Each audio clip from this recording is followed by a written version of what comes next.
everybody, from a beautiful night in Atlanta, Georgia. Opening night of Week 3 at the Intense League here inside Assembly Yards, the Intense Arena. The 2026 season has been off to a blast, and two more teams are getting ready to come out tonight. Inferno versus the Fortune, as they get their opportunities inside this new modern version of tennis. I'm J.Y. Abone alongside Maria Mateus.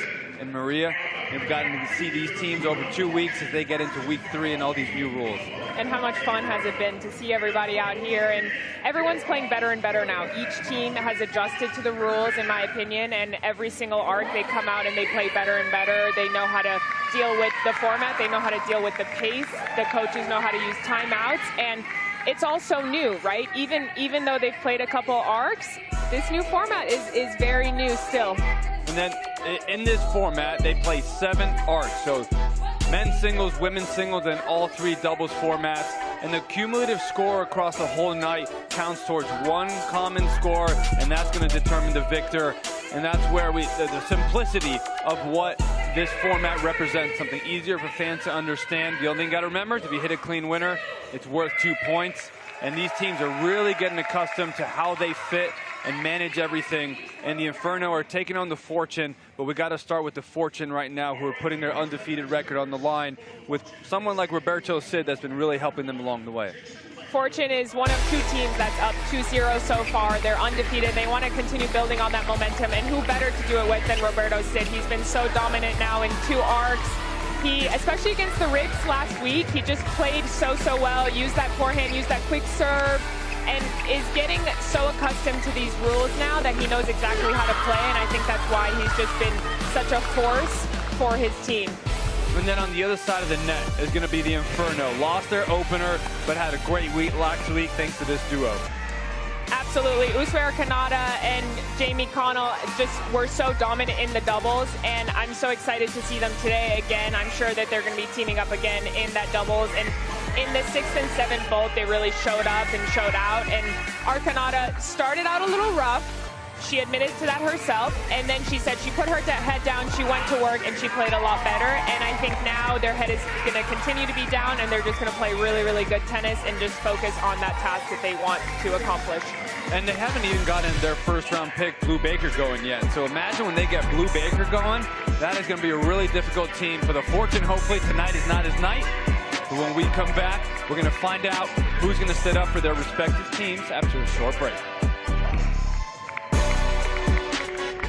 Welcome to Intense Arena at the beautiful Assembly Studio. It's time for you to experience the greatness that is Intense. But first things first. Forget everything you know about regular tennis. Because Intense is built different. Faster pace, bigger energy, with teams battling it out from start to finish. You want to know the rules? Well, we got your rules right here. So let's break it down for you. To start, every team has 8 pros. 4 men, 4 women, and a coach leading the charge. An Intense match is called an arc, and you can think of it like one giant team showdown. Every arc is made up of 10-minute periods called bolts. And there are 7 bolts in every arc. Each arc has bolts of men's singles, women's singles, doubles, and mixed doubles. All stacked together in one running team score. So even if one bolt ends, the pressure doesn't. Every point carries over until the final buzzer.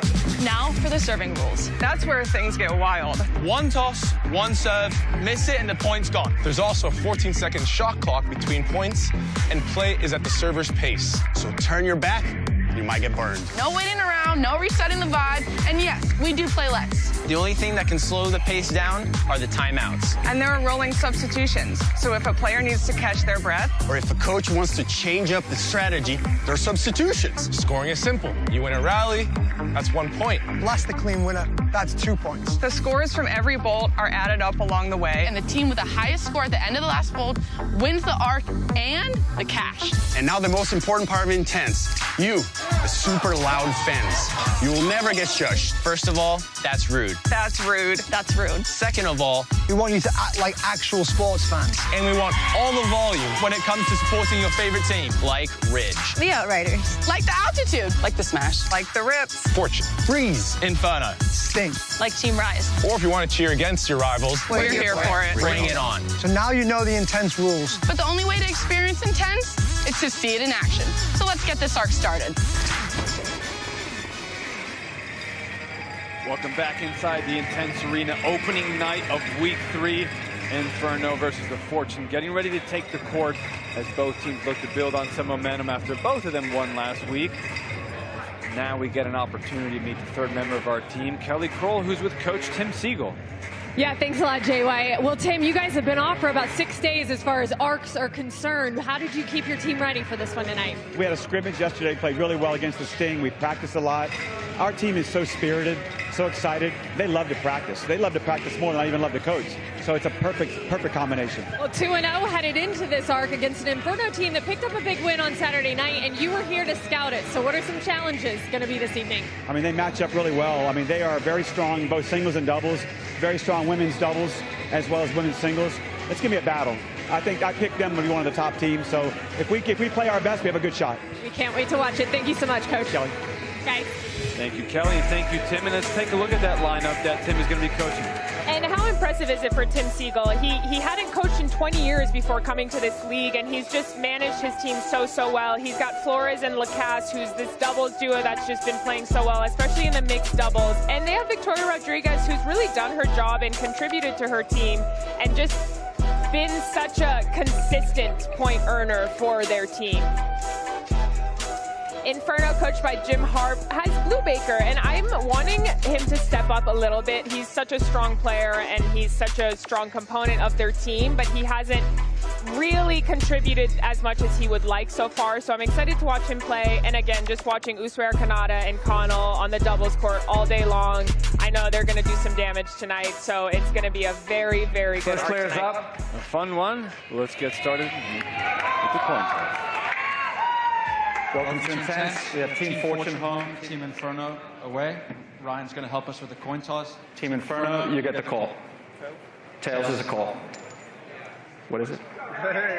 It's tails. Team Inferno? Team Inferno to serve. Good match.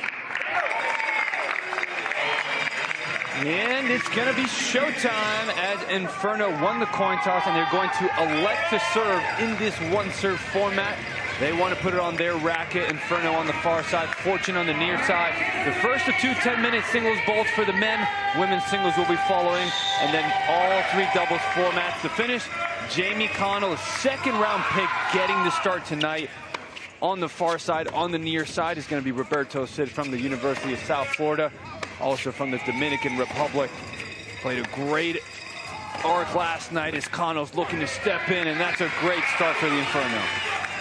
And Connell just riding that momentum that he earned the other arc that they just had last week, with finishing off and winning that mixed doubles for his team with Usware Kanata. And Sid just being so dominant and just being one of the most point-earning players in the league so far, is also looking to gain his momentum and just keep it rolling. One of the things that we really picked up on in week 2 versus week 1, Sid had a great week 1, but the way he got to an exceptional week 2 was his offense. He's known for his steady tennis, comfortable working points, but he really stepped up his offense in week 2. Absolutely, and just the fact that he's not really hitting any faults. He hit 1 fault last week, and that just makes such a huge difference in this format. Everyone is hitting faults, and it's not really a surprise because in a way they should be, because they're trying to adjust, and it's difficult. It's difficult to sometimes not hit a double fault when you have 2 serves, let alone 1. So it's so impressive that he's able to make this many serves. 3-3 as we are getting started. Sorry, 3-2, and Connell did an impressive job going -2 when he was on the court in week 1, bouncing back to a +12.5. A big reason for his team's victory. Does a good job with his backhand, the way he's able to flatten it out, defend well.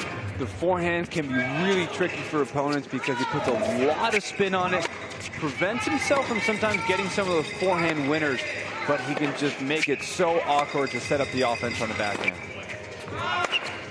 It's such an advantage to be a lefty in a way, because you can hit that heavy forehand. And Connell actually doesn't necessarily have that heavy forehand, but he has that angle forehand. And when he's able to stretch his opponent and then sting with the backhand, it's a great combination.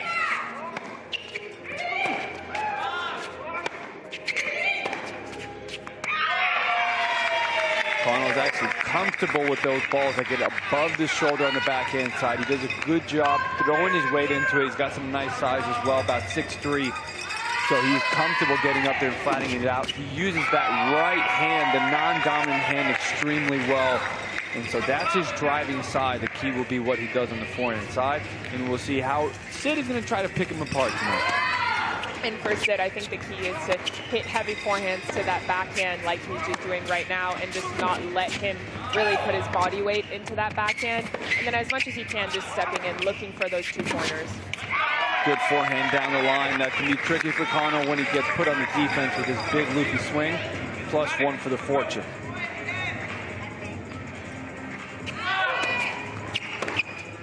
Yeah, good job coming in. Gets that swinging volley. Volley inside out. Topspin lock for Sid. +2. Wow. Well, what a point from Connell, and then just way too good from Sid. We thought he was out of that point after that swinging volley from Connell, and he was just able to use his wheels and just hit an incredible lob here. So good from him.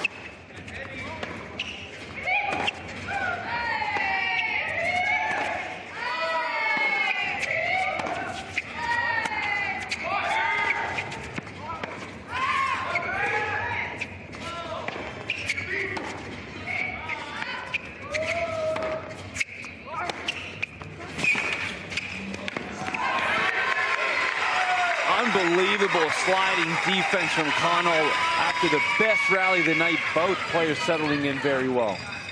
The level is very, very high right out the gates here, which is so good to see, and it makes us really excited for the arc to come. But Sid is just so dominant with that heavy forehand and then stepping in and changing down the line. We see a substitution, though. Jesse Flores is in.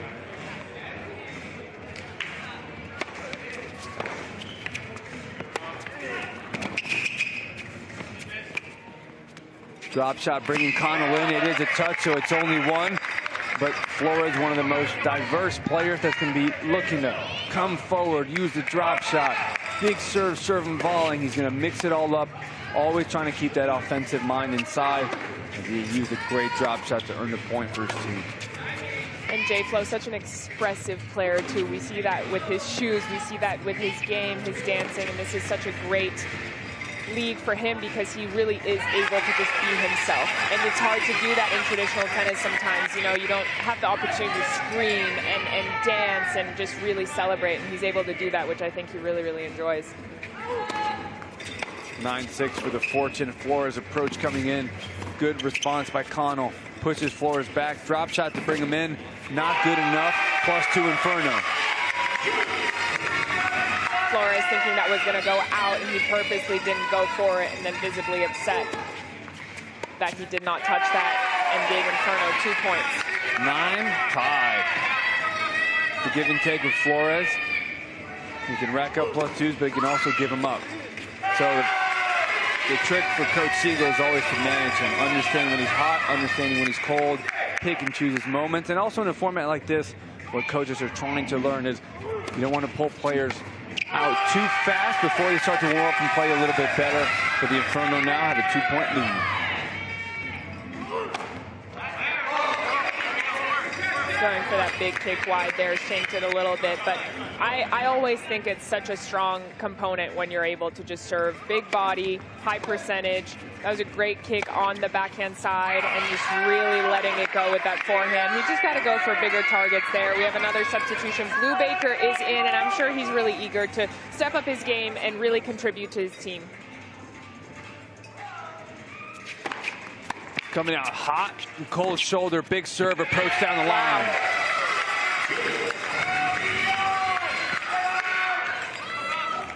That's exactly what he's been missing, right, JY, is just being able to just let it go and let himself just play his big, powerful game that he has. And Sid is back in for the Fortune. He goes for the inside-out drop shot, 15-10 Inferno.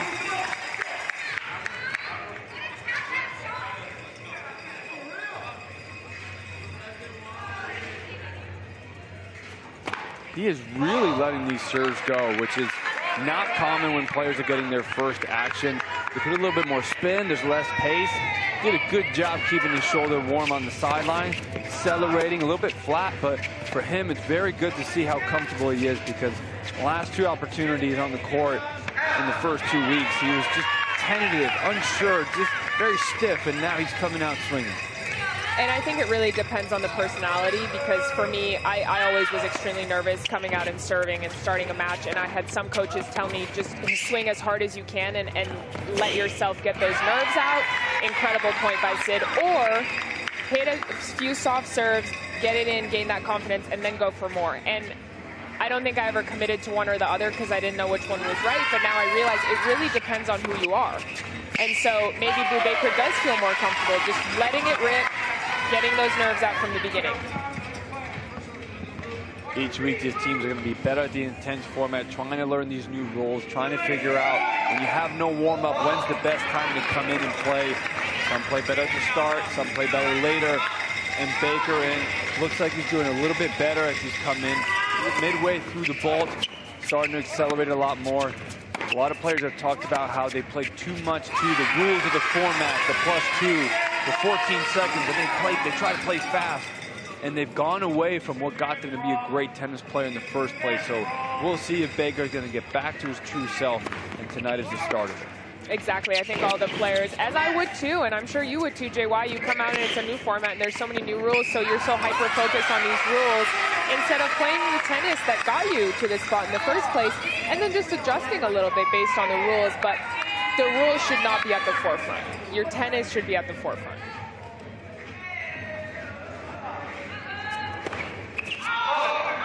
He is giving up some faults. That's his third so far. Not a lot of kick. It's nice to see him accelerating, but he's going to have to reel it in. That's a big kick on this court. Point for the fortune.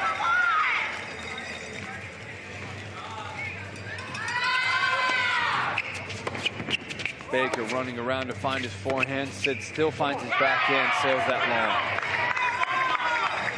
Just a bigger target there. Just aim 4 feet inside the line. I think he's in a good spot, Blue.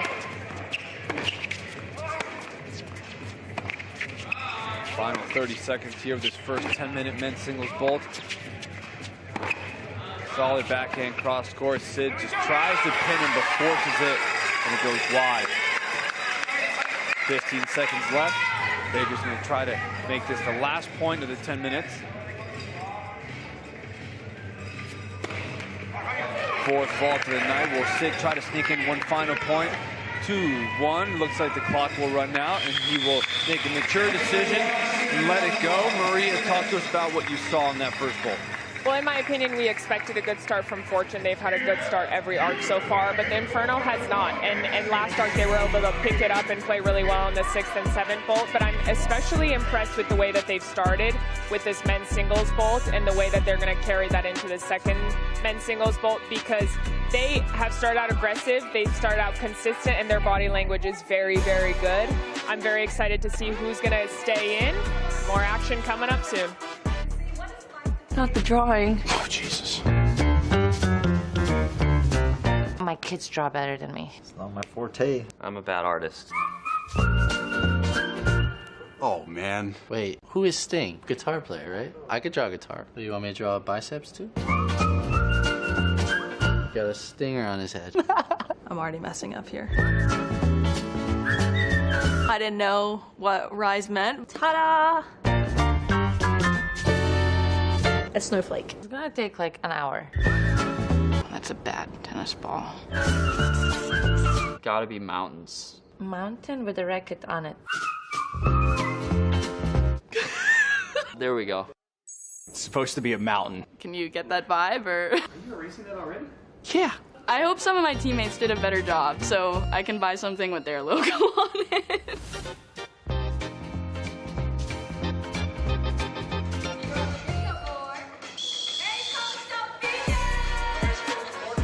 Intense is brought to you by Solaris, founding partner and official focus and education partner of Intense. Welcome back, everybody. Second men's singles vault coming up. Inferno versus Fortune. Been a very tight one to get things started. Both teams looking more settled in as they found their adjustments and rhythm to play in the Intense format. Week 3, Jesse Flores on the near side, Jamie Connell there on your screen on the far side for Inferno. Inferno have a 1-point lead.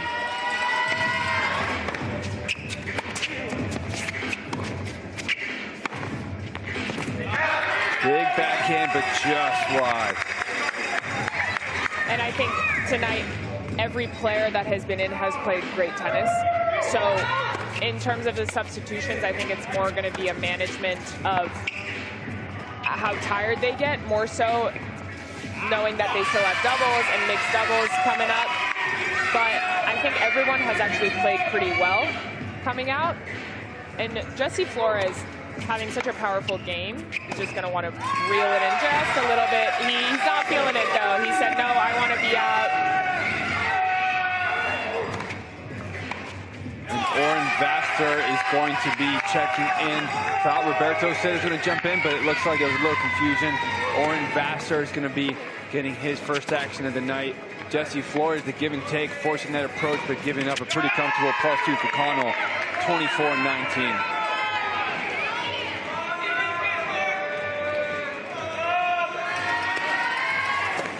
Big return by Connell. And I respected from J-Flo just actually taking himself out. And I think that's so important for coaches because no one's in your brain. They have no idea how you're feeling. And so for J-Flo to be like, yeah, you know what, coach, I'm not really feeling it, put someone else in, I actually really respect that. Look at that forehand from Connell. Really, really good return. Same thing on the backhand. He's able to really flatten it out. Untraditional for a lefty player. Usually they have a lot heavier strokes, but he really flattens the strokes out, but knows when to change it out when he needs, so it's really good. Vassar likes to work from back to front, trying to find his offense. He has a lot of power, can swing loose, so it's important for him to find that space to hit a quality shot. 27-21, Inferno on the fore side. Connell with the big return, forces the error.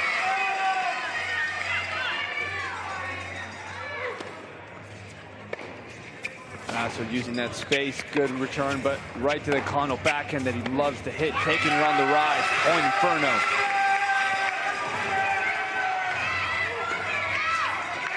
Just like that, Roberto Cid is back in. And Kelly, you've been hearing a lot of stuff on the sidelines. You're close to these teams. Yeah, it was really interesting, you guys. Before this bolt started, I heard Roberto Cid tell Tim, you know, I feel a little rusty. I don't know why, but I feel a little rusty right now. And I mentioned to you guys before this arc got started, 6 days in between their last arc and now. Now, I know they're doing scrimmages and everything like that, but you do kind of wonder, don't you, Maria, a little bit?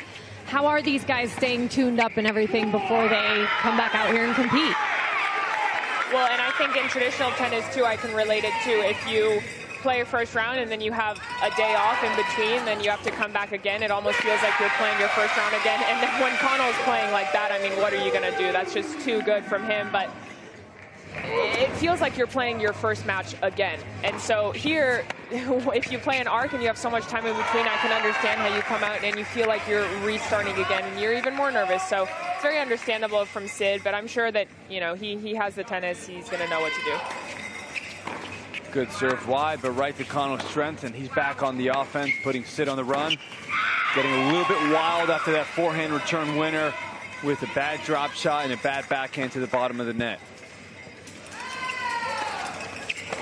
He's getting a little bit wild. Let's see if he's going to be subbed out. Looks like Blue Baker's going to get the call and going to get ready to come in. Good to see him nice and warm on the sideline, Blue Baker, and he's right back in, like you said, JY. It's so important for them to stay warmed up because they never know when they're going to be substituted. So Blue Baker is in. A couple wild points from Inferno. Sid did not have to do anything, and that's just a solidness. We've seen a lot of teams just play solid, don't have a low drop in your level. And the Fortuna right back into this within 2. That ball is right on the line. Pretty solid defense. And Sid really taking his time right before that serve. He ran down the clock a little bit. Looks like he's trying to catch his breath, control his emotions a little bit. But that's really, really good from Blue. That's exactly the tennis he's looking for. Pull Sid out on the forehand. Try and sneak in. Really good.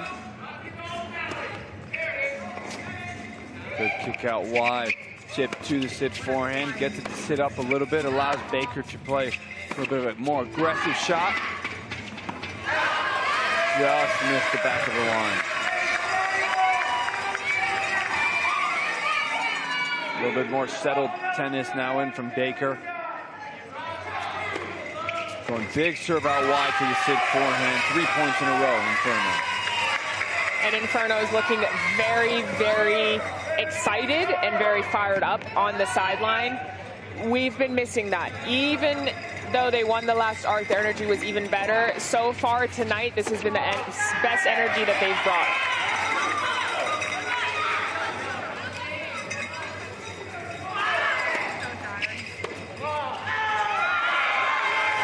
A lot of back and forth.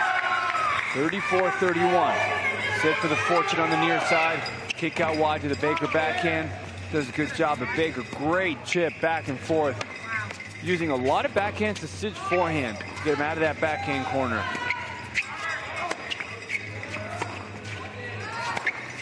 Oh, great forehand inside in. Sid is asking for the substitution there.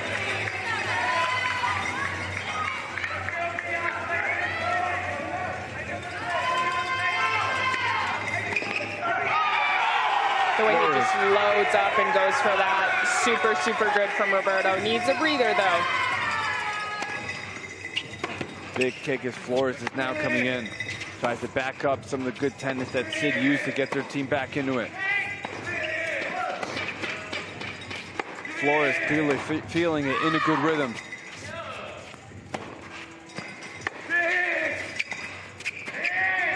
Both players looking very comfortable. And Baker, panic decision there.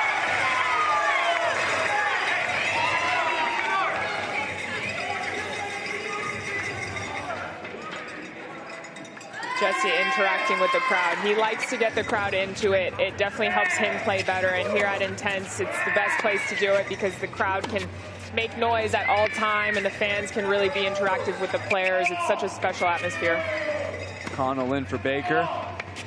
Flores is not the typical point where he's calm and patient from back here. And it's working from this 2 points in a row where he has outgrinded the opponents and been more patient. Fortune have a 2-point lead.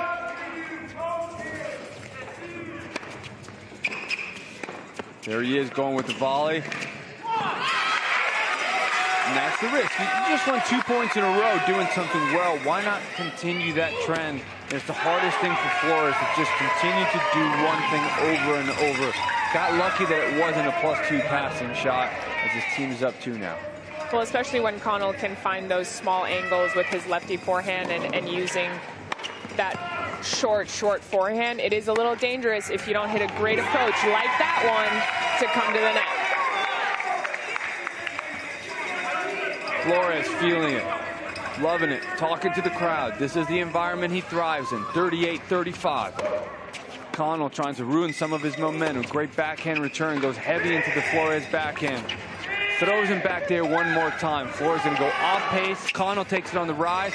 Flores reads it well, +2. And he's absolutely loving every single second of this. He's holding the clock, which is really good to see. We did not see this in the beginning of the league. We saw everyone trying to rush. There he did take his time, but still wasn't enough for him.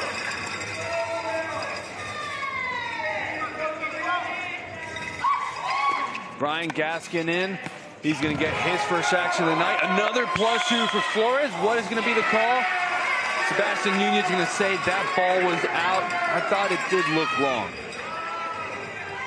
And all the players on Inferno agreeing that that was long, even though they probably would say it was long either way, but I think they were right in that situation. I thought that was just a good passing shot. Pretty good return by Flores, pushing Gaskin deep through the middle, inside-out passing shot. 40-39, both teams are feeling very well. Gaskin brings Flores in, goes for the lob, over the top, just long. And good read there by Jesse Flores. Lots of momentum shifts here. For a second, you know, we thought Fortune was going on a run. Then maybe they get too ahead of themselves, and Inferno is just solid enough to get back in the lead. Really good playing, though, from Gaskin. 41-40 the Fortune. Final 30 seconds before women's singles take the court. Flores takes that return on the rise, but it's now back tied.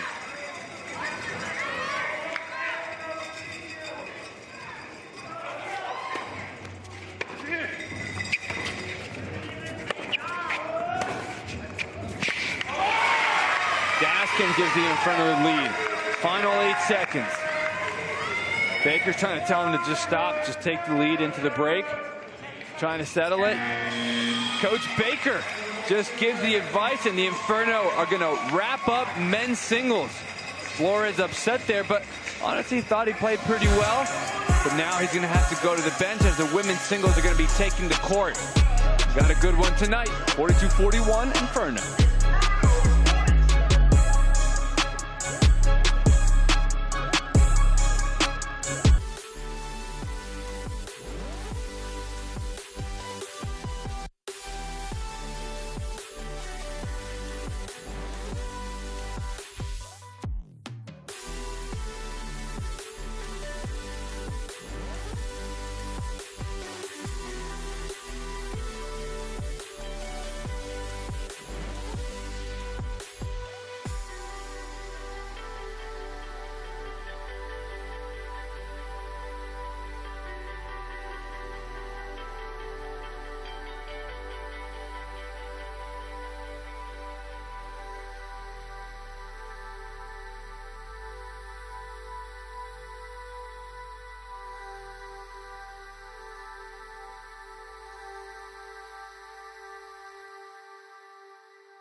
Welcome back as we get an opportunity here to take a look at Centerline Athletics mic'd up moment of the night here at the opening night of week 3.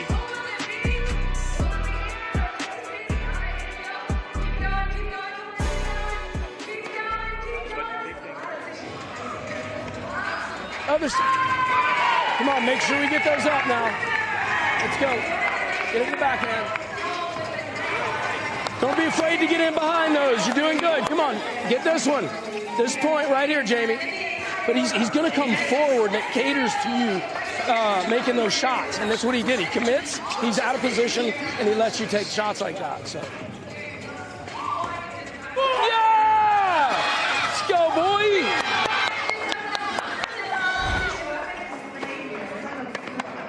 I love those mic'd up moments. So much fun to get to listen to those coaches. And now we got one of them that got to come in, play the College Coaches Cup earlier today. You didn't play, you got to coach. I got to coach. You got to get there in person. So Mark Lucero, thank you for joining us. You got to be down there courtside, experience the action, and see what Jim Harp got to go through. So what was it like for you today? It was a little bit of a shell shock with that early lead we gave up, and we were never able to recover. But, you know, the things, it's really interesting how quickly the scoring moves along. But all the players were talking about how slow that 10-minute bolt feels when they're out there, because it really tests your fitness.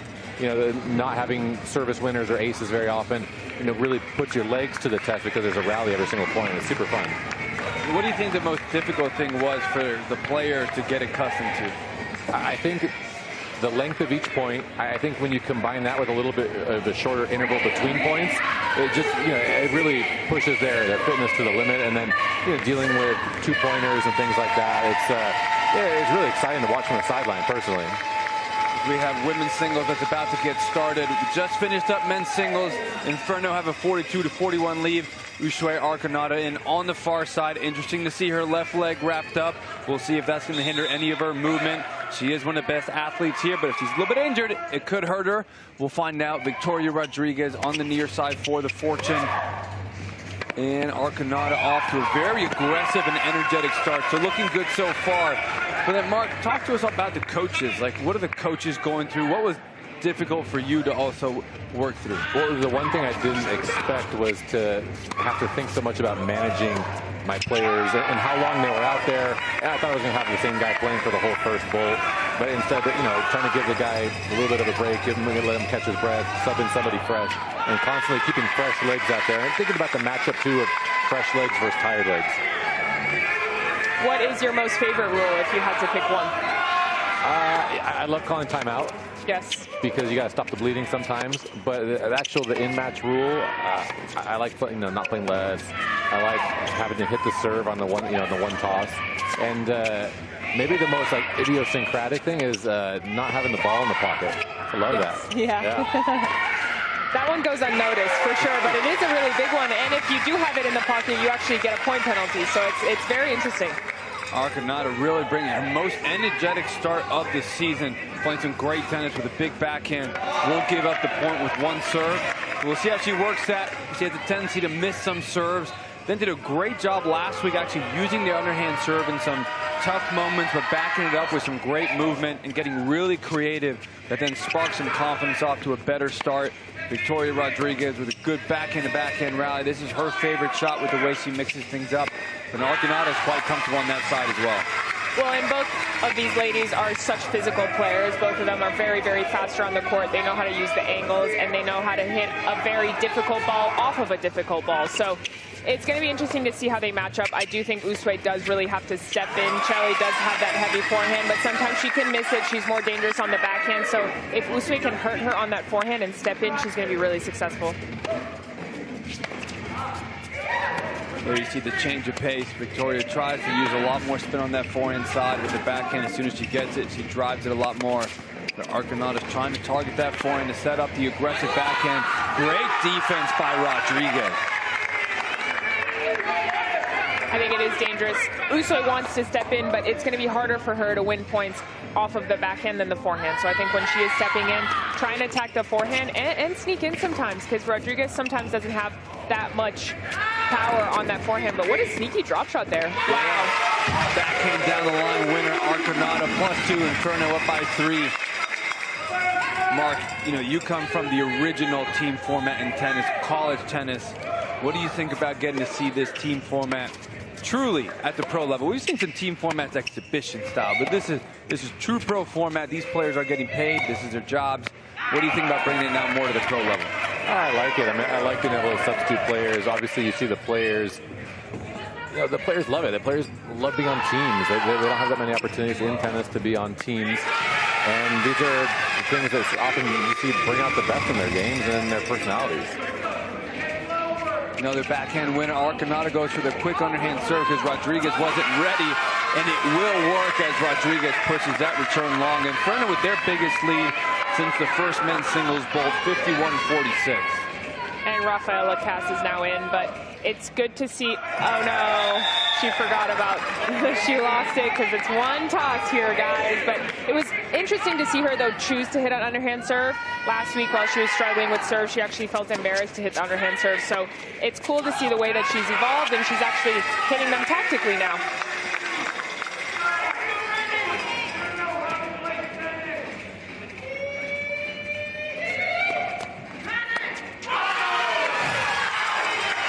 Okay, she's going to try to find her rhythm. It's tough when you come in for the first time going up against a player that's already warm. I mean, that's not easy. That's something that tennis players are not used to. It's a different dynamic. I mean, you have to figure out, okay, can I manage my expectations? Can I put some balls in the court? How can I find my rhythm against somebody who's points. You're coming in hot.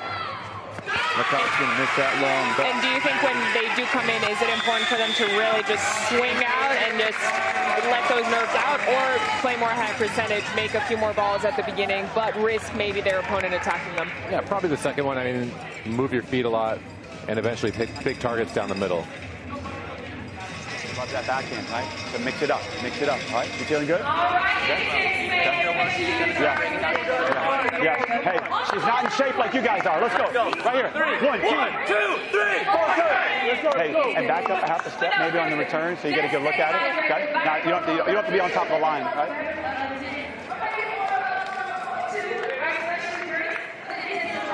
So, what about mic'd up moments? What do you think about that stuff? Just being able to listen into coaches and actually hear what do they actually say behind closed doors? Oh, it's great. I love it. I mean, I like the way they've been trying to do it in the Pro Tour with, miking up the coaching boxes. I think the more access for the fans, the better. It draws the fans into the game. And when you were coaching today in the College Coaches Cup, we're talking a little bit, Marie was asking, how should these players manage that time when they go in? Because this is something that it happens in every other sport. Substitutes come in cold, and that's just the way it is. They don't get this great warm-up that traditional tennis players are used to. But how are you trying to think about when do you put a player in, when do you take them out? Because it's not always about fitness either. Sometimes they're not playing well. How are you trying to process that as the coach? Sometimes, can you give the opponent a different look by putting in a different sort of game style? Or is this a player who maybe doesn't really want to serve right now? Or is it best to have that player win a point and put in a different player to serve? Sort of a case-by-case basis. Tosh trying to come in, one of the best doubles players in the league, and try to bring some of that into singles. Arcanata getting some really good spin action on that serve. She's got that wrap on that left knee, but she is moving extremely well, stepping inside the backhand and forcing that air long. She's looking great tonight. She's looking really, really well, and I think people have their best chance against her. I just love how confident she now feels with that underhand serve, and that's just so good. She's just so quick after the serve, and we have a substitution. Naomi Chong is now in. Usa's going to take a breather. I'm sure we're going to see a lot more of her tonight because she's playing exceptionally well. But what she's doing very well with the underhand serve is keeping it low. So sure, she's bringing the opponents in, but they can't attack the serve. And so with her movement, she's going to get there and has a great look at a pass. Well, and it's so uncomfortable to return because it is so low, like you said, and you don't really know, do I hit it and move in? But then if I don't hit a good enough approach, I'm not at the net quick enough, so then my opponent has more opportunity to pass me, and it's tough. Naomi Chong, and that's a fellow USC alumni there. Yeah, I see Naomi all the time. She still practices at the courts there, and she works in the athletic department. Nice to see a Trojan out here. Yeah, she's been playing some great tennis. Also, one of the more steady and reliable tennis players. For the entire season, her plus-minus is just dead flat. So she's somebody that can hang in there, and there's not going to be a dip in level. She can play well right at the right times, but when you put her in, you're not going to be in a worse place when she's done. So I think as she plays, especially throughout the season, and she starts to get used to this format, she is a complete baller with the way she plays in her work ethic. As she goes for a quick serve, Rodriguez wasn't ready, brings her in, and multiple times we've seen Rodriguez get caught with the quick serve tonight. I have a feeling that Jim Harp really worked on those quick serves. I think at this point it's not just coincidence. I think they really did work on them. And I think that they just worked on being really aggressive. Every single player on that team has come out just playing so free, and it's really showing on that scoreboard. Yeah, we're going to wonder who's going to make the adjustments fast and then get used to this format. And the way the women in Inferno have cut down their single faults has been incredible. The men actually have more faults. A big turnaround, and I think that's really helping them have a 20-11 lead in this first women's singles vault. That's given them a 10-point lead overall in the night. And I wonder when we're going to see another substitution from Rodriguez. But, when Lacasse came in, she didn't necessarily play great either. So I think Inferno is just playing so well right now. I don't even know if it's Fortune not playing great. But things can always turn once the doubles comes into play. So we'll see. Chong, big forehand return. I agree. I think Inferno's just playing really, really well. And Fortune just hasn't been able to step it up. The other part is, they still got a few more timeouts that they can use. One more in this bowl. I think there's some things they can do to throw off the momentum for the Inferno. Rodriguez hits that one. The Inferno energy is picking up. It's their highest of the night. And how cool is that when you take a look at your teammates cheering you on the sideline? You can see every 1 point, there's a quick turn to the bench, and you can see Naomi Chung feeding off their energy.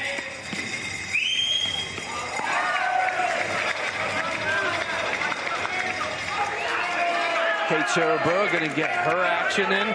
Georgia Tech alumni, one of the biggest serves on the women's side. Great kick serve, one of the few that actually likes to serve and volley. She's going to use that heavy forehand to set up a drive backhand. We see that a lot on the women's side, tonight. Heavier forehand on the forehand, but then on the backhand, they just flatten it out big time.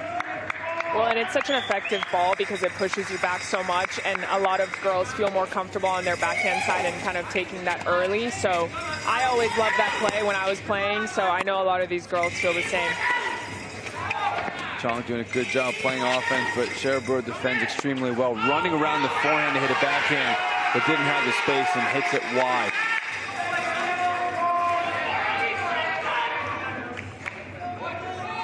Final 30 seconds, 12-point lead Inferno.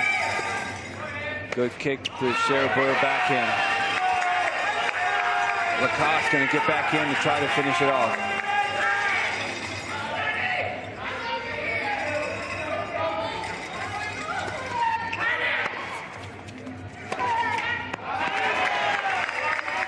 Lacoste will sneak in one more point.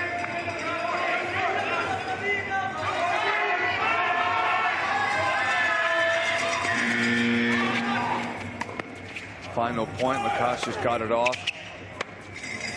Heavier forehand to get it above Chong's forehand, but she defends extremely well. Another forehand pushes her all the way back, sneaks in, tries to get a volley. Going to be +1 for the Fortune, but still not enough. 2 points for the Fortune to help them cut the lead a little bit, but 67-56. Inferno have been doing a really good job tonight. Solid from the men, but then in women's singles, firepower, great energy from Arcanata. She has really infected her team with great energy. We'll be back with some more women's singles. Oh. That'll be great. I'm gonna do my best. The stain? Oh, well, anyway.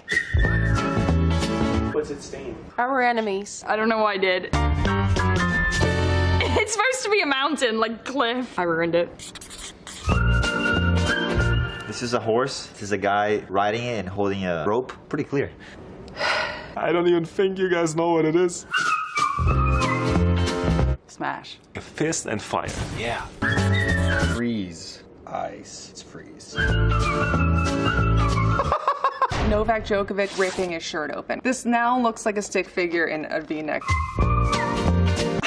This is an Inferno. Oh, it's technically a tornado. It looks like a pigtail. Imagine fire coming out of it. It's really intense.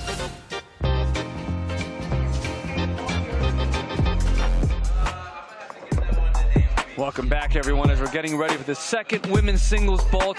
While you wait for play to get started, make sure you scan that QR code or go to www.intense.com to get the hottest merch in tennis for all our 10 teams. Here you take a look at the smash and the freeze. Inferno right behind that. Altitude, Outriders, different colors, different teams, different connection, all one big community at the Intense League as we try to come together on opening night. Man, I love those hats. Which hat are you taking tonight, Mark? Oh, they all look pretty good. I think I was going to hit that merch tent on my way out of here. I think the Inferno colors kind of, and Ridge is actually a little bit closer to USC. They got kind of like the darker red. There was one beachy looking one that I was kind of like hanging up there. Yeah. See, that's true. That's true. I've been a Smash color like since the beginning. Getting the second women's singles bolt on the way, Rafael Lacoste getting things started. University of Nebraska, the Canadian going up against Uswe Arcanata, back in play. Great defense by Arcanata, even better hands by Lacoste. Arcanata bringing her Grand Slam experience, getting to about 100 in the world as a professional tennis player, and now trying to lead the Team Inferno to their second victory in a row. And I think the key for Lacoste is to move into the net as much as possible. We saw it on the last point of that last bolt. She came in, she didn't hit it in the right spot, but she got what she wanted with that volley. And because she's such an experienced doubles player, she's won doubles titles on the ITF Pro Circuit. And if she can step in and use her wingspan too, she's very tall. If she can do that, she's going to be successful against Arcanata.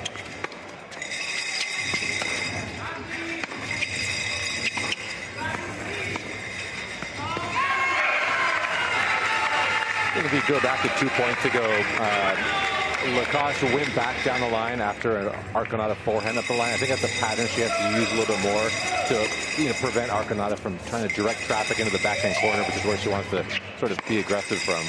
Well, and Arcanata is just so quick around the court, especially side to side. So once she hits a ball, she's already going to zoom to the other side. So exactly what you're saying, using that ball behind her is very effective because she's already going to be running the other way. But if she's hitting backhands like that, there's not a lot that Lacoste can do. Well, I think that's where that backhand down the line is going to come in because Arcanata is playing really aggressive off that side.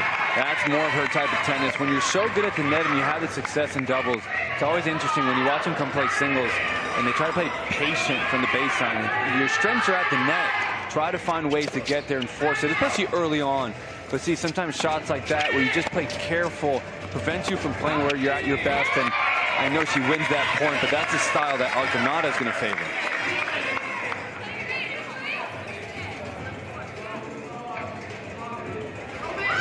Arcanata does have a 12-minute time limit here, as do all the players in the singles bolt. So at one point, she will have to be substituted and not finish out this bolt, or be substituted now and then come back. But she will not be able to play this entire bolt.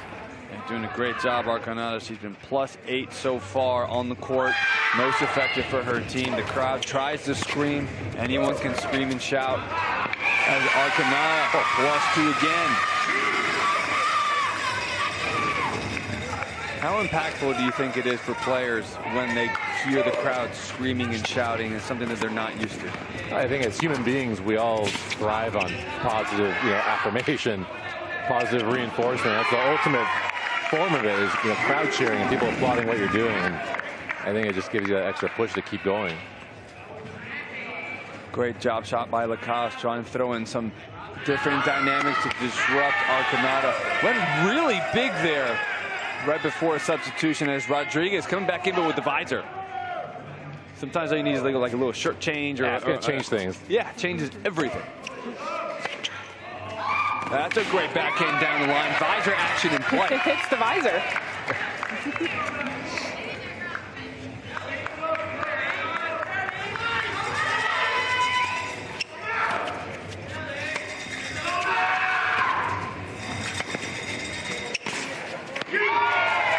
A number of times now after the Arcanata forehand at the line, they've gone back up the line with the backhand. Drop shot to Rodriguez, brings her forward. Great defense.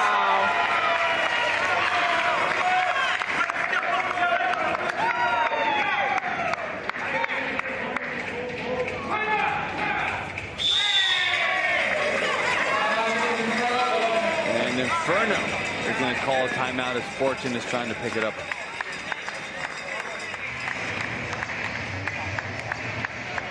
You know what you got to do with her. Same way. Yeah, just play your game, 100%. Backhand will go down the line once in a while. It can be pretty nasty. But you haven't let her sit on that side long enough to take the chance. So just be ready to go your side, your way. Don't be afraid to bring her in. If they switch it out, just keep playing your game. Check in and be ready to go, okay? That's all they're doing. You guys are in control, like crazy. Smart tennis.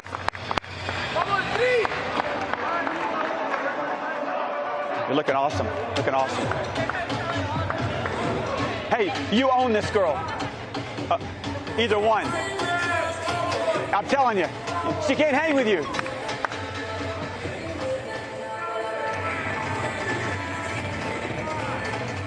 Coach Siegel, they're giving some final words of encouragement as Naomi Chung is going to get back in the court. Fortune down 8. They were down double digits, so clawing back.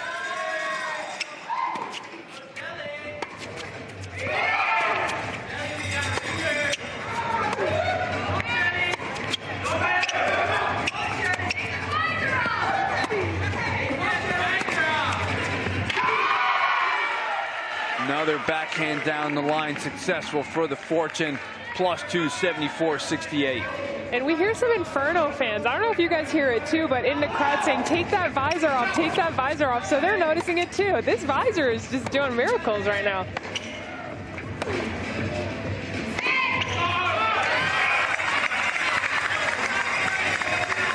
Amazing how mental the sport of tennis can be. We're just literally putting a hat on, taking a 2-second break, changing a wristband, changing a racket. It just changes everything in the mentality.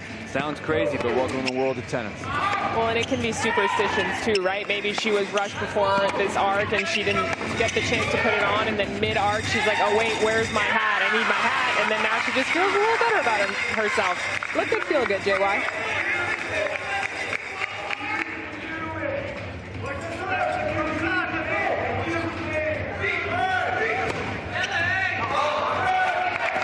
Just missed it long, but still one of the few faults we've seen from women's singles and the Inferno.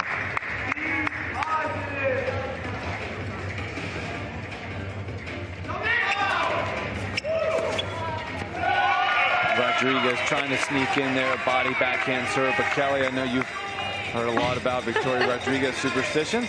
Yeah, Maria and I were talking about it the other day. She laughed when I asked her. I said, Victoria, any superstitions? And she goes, oh man.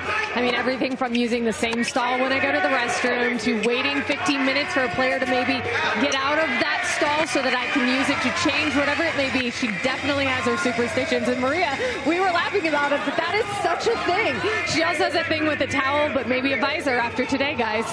Well, Kelly, wait, what were your superstitions when you were playing? What was a big one for you? Oh, that's a great question. I had a pre-match sort of ritual I had to do. Kind of like finding my zen, centering myself, if you will. And that might sound silly, but it worked for me. Whatever works for yourself. And we've seen the Fortune trying to use a lot of backhands down the line, but Chung doing a much better job of neutralizing it, putting herself on offense, refusing to come in, thought the opportunity was there. Now Rodriguez is trying to take it on the rise, and Chung missed an opportunity there. At the very beginning of my career, I was big on using the same ball. I don't know about you guys. And then after that, I was big on using the best ball. So I would take all 3 balls, or however many we had, and I would twist them around until I found the best ball. I had a sleeveless shirt. I used it, I think, for like 5 years. So like whenever I felt like I really wanted to win, I would have to bust it out. So my first round at the US Open qualies, I mean, it's all stained brown because it gets so dirty. You can watch it 1,000 times, it will come out. I busted it out. They're like, you're going to wear that at the US Open? I'm like, I got to win. I'm more curious about certain matches you didn't really want to win. You just only really wanted to win them. Well, because the thing is, if it becomes something that you abuse all the time, it loses its power. It loses power. So, you know, the shirt only has so many uses. I know at some point it was going to be, this shirt's going to have to be thrown away. So I'm like, I got to make it last, because if I do, I'll make my career last. That's smart. And did you keep it in your bag just for disasters? Just in case you needed it, desperate moments? You did? There were definitely matches where even if I didn't start off with it, I had it in case I lost the first set. Oh my gosh. Do you still have it? No. He's wearing it right now under his jacket. On a really good broadcast tonight. My wife made me throw it out. She's like, this is disgusting.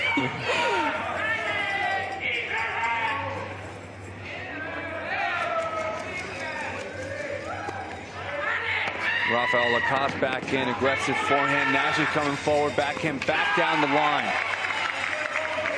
That's how you'd like to see a doubles player who's playing singles kind of play, right? Like a little north-south, get into the net, put some pressure on your opponent. Especially Canadians with that indoor tennis. They do a great job learning how to play moving forward at the net on those fast courts.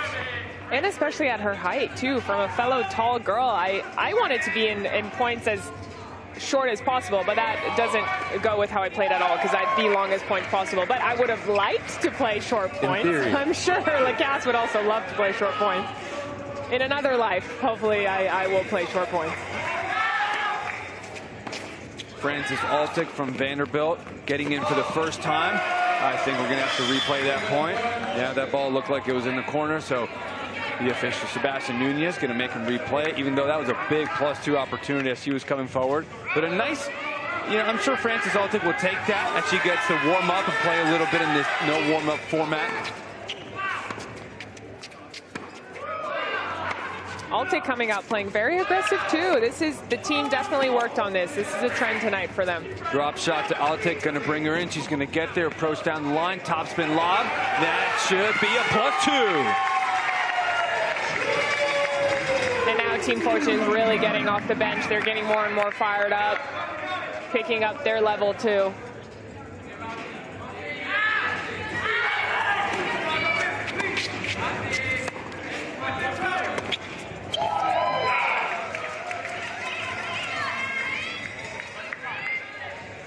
Arcanata on the side looking like she is about to be substituted back in. Clock looks like it's going to run out. Jim Harp trying to call a timeout. He's going to call a timeout, but that's a very interesting time with only 10 seconds to call a timeout for 1 point.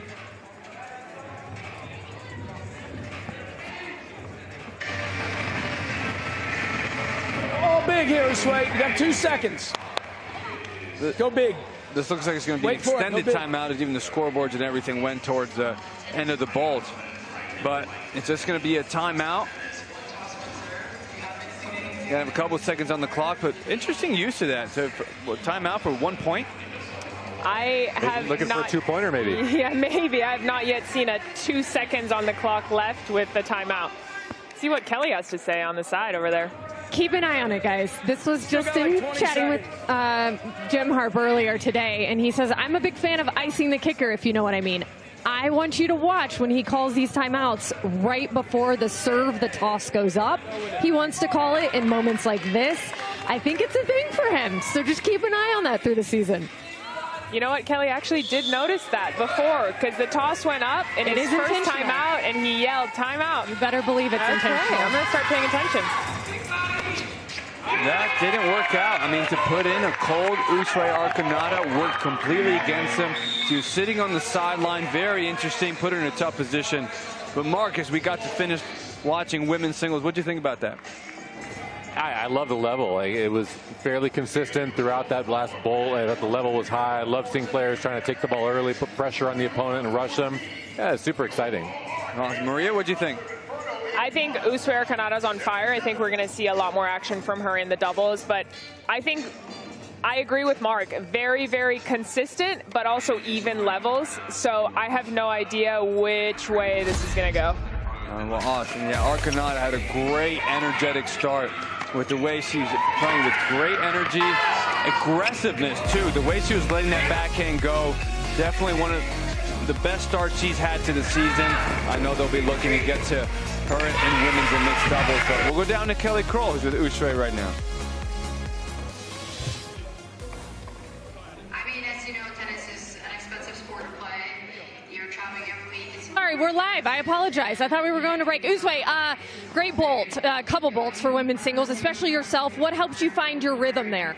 I think it's just staying low, fighting for every point, staying focused, thinking a point at a time, just like normal tennis, not focusing so much on the rules here. Yeah. Yeah. And Coach Harper, what did he think after all was said and done, especially with you guys heading into doubles now? I mean, I feel like he's feeling positive. I hope so. I don't know. Jamie's always happy with us. He just wants us to fight, have a good time, and do the best that we can. And as long as we do that, it's great. And the energy on the sideline has been really big for you guys, it feels like, this evening. Yeah, we've been trying to bring that energy all the time. First match, we were a little flat, so now every time, energy all along the way. And yeah, hopefully. And last but not least, I have to ask JY Maria, the knee brace, it is just precautionary, right? Yeah, it's just precautionary. I've had some couple knee issues a couple months ago, but just wearing it for support. Well, you'd never know tonight. You looked great. Thank you so much. We look forward to the end. Good luck. Thank you. Thank you so much. Guys. All right, thanks, Kelly. Big thank you to Mark Lucero for joining us in the booth tonight. We're going to come back with all three doubles formats. Stay with us.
Welcome back, everybody, inside the Intense Arena. Opening night of week 3.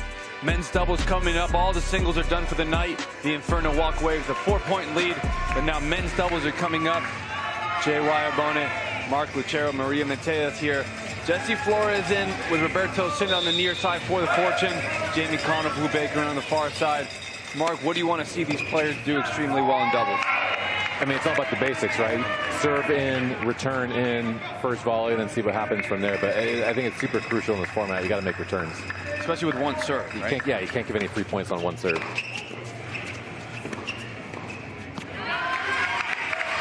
Good start by Kano. Kano's not a big doubles guy as far as the way he plays traditionally. It's just more of his heavy lefty kick serve is tough to handle. And when he gets that backhand return going, because everybody tries to serve the backhand, and he just absolutely ropes it. He can be very difficult. And then when players are at the net, there's so much action on his forehand. The way it dips, volleyers hate having to volley out forehands like that. Well, I just think it's willingness to go before the opponent does, too, at the net. We saw him last arc. He was just going, sometimes faking people out. And I think in addition to that serve and return, you have to try to move as much as possible at the net because it's so hard to communicate here. All you can do is try to mess up your opponents as much as possible. There he is, close to the net, reflex. Jesse Flores getting ready. Great reflex point for the Fortune.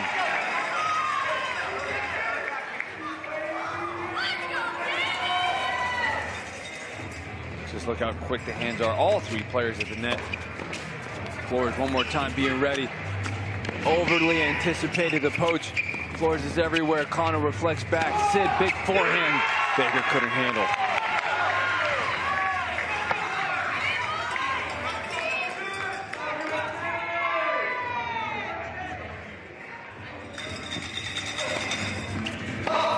And that's going to be Sid's first fault of the night. Did an incredible job.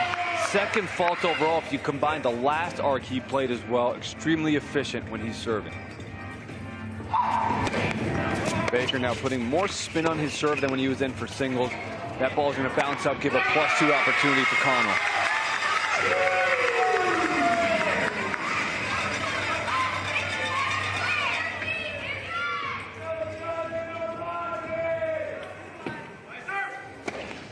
Looked like Flores was a little bit surprised by that ball. It went lower to his feet than he would have anticipated, and unlucky shot there, giving Inferno 2 points. Sid with a very quick racket switch. It didn't sound like he broke a string. I think he just wanted something else. Ace by Baker. That's going to be the Inferno's 3rd ace of the night. Incredible serving so far as the Fortune are going to take a timeout to slow things down. Don't overrush the return, okay? Make sure you're not too far back on the return. That's how he can cross. Or he's ready, okay? Looking good, looking good. Let's go.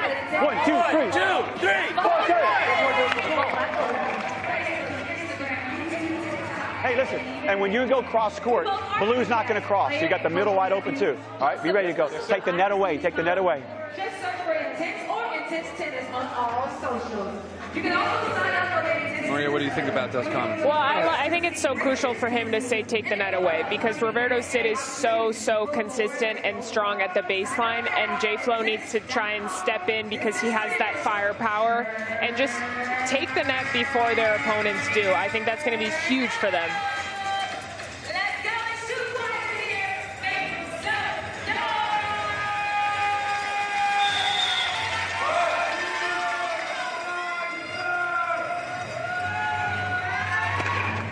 That big serve bringing the pace back in, gets the return error. Coach Siegel telling Sid he wants him up at the net as the returner's partner. We saw that in singles where Baker went for 1 or 2 serves, played it aggressive, won the point, and then kept going and actually racked up faults. The same pattern is starting to occur here. Oh, geez. Forehand return winner. So good from Connell. I think in terms of Blue, sometimes you feel like just because something is working, you have to go for more and more and more, where you should just keep that level that you have because it's going really well. Look at him just absolutely going for that. Too quick of a return for that switch. Completely against Coach Siegel, saying Baker's not going to poach, so you got the middle, and Baker says, I think I heard what you said. I'm going to go now. Yes. And now that's where that poach then makes the returner think twice, gets the return unforced there. That's due to the Baker's movement before. It's going to go I formation.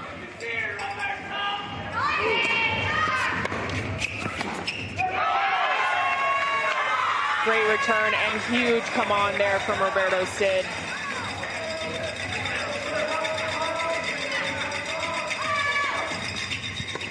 Baker trying to run around, gets caught, throws it up, +2 for the Fortune. That's one of those moments, that's traditional tennis instance, right, Mark, where you fight it off, you'll put it in any way you can, but here you give it up. As Flores is everywhere, reflex by Baker once again, lets that go, good vision. Wow. But where you're just so used to just putting it back in play, but here you just give up +3 opportunities.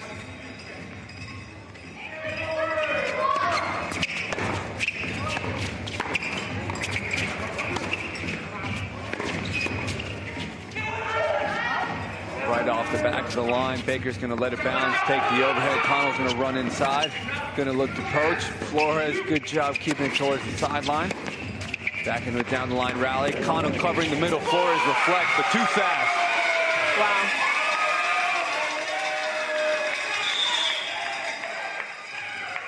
Oh, I don't think he touched it. I don't think he touched it either. I thought that was clearly long.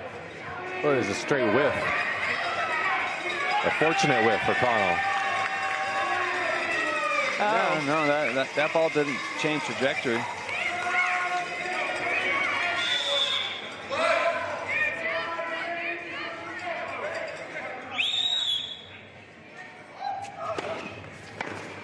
Baker putting a little bit more spin on that serve, but Flores stepping up, flattening it out.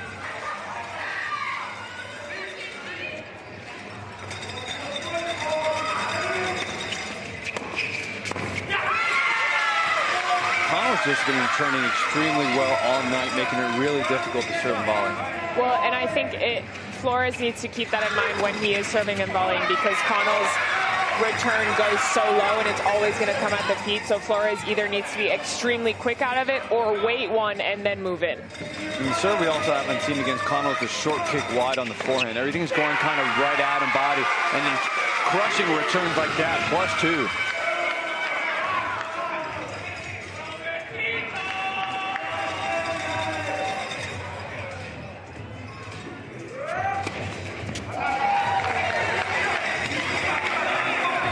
Baker's 6th fault of the night. Just seems like he motions just a little bit too quick. Doesn't have enough time to settle into his trophy position, then launch up. See if he can fix that before the night is over. Sid's going to poach. Baker back up there, making up for it with a +2 on the forehand.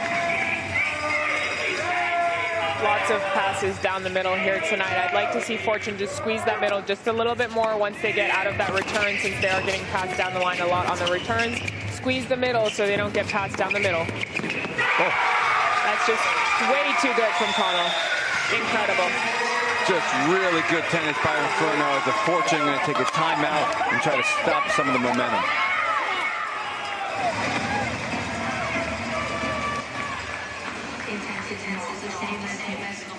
Just going that direction, and you're going to hit a forehand. So we get your forehand next, and you come this way, okay? All right, let's go. Head up, head up, head up. Let's go. Hey, stay positive. 1, 2, 3, 4. Hey, be ready to come in.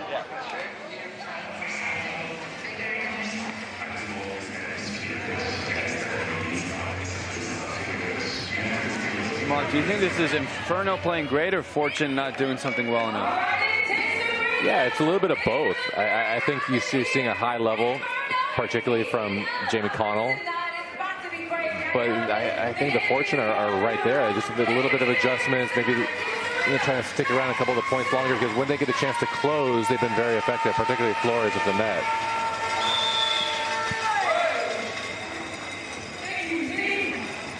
.103.89, Inferno on the far side. Connell serves the Flores. Chip comes in. Baker with the reflex.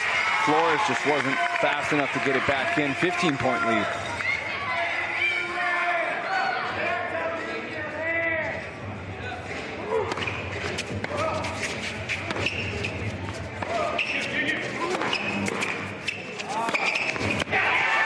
Flores trying to close, but that is so close to the net with how low Connell keeps it. It's very difficult to volley. I think Connell has been so successful because he sees so well when someone is about to move, and then he just hits right through them, and it's impossible for them to poach. And then you have Blue Baker poaching like that. That's just way too good. Inferno on fire right now, 107.89. Connell rightly points out that the scoreboard had the wrong side, so they got to adjust that, make sure that Hawkeye is lined up with where this point is about to start. Gaskin now in for Roberto Cid, trying to bring a little bit of a different style, get Inferno thinking a little bit.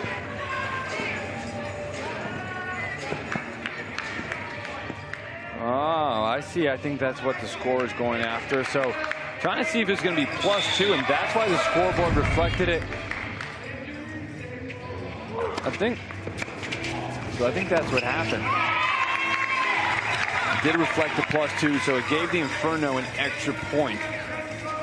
Replay system coming into tennis here. Very effective in play action, 108.90. Lauren Vassar struggling. It's been a long time since he's actually hit some balls. Coming in with a cold shoulder, and knowing Inferno's playing as aggressive as they are, he overhits his serve. Oh, that was a better rhythm on the Baker serve.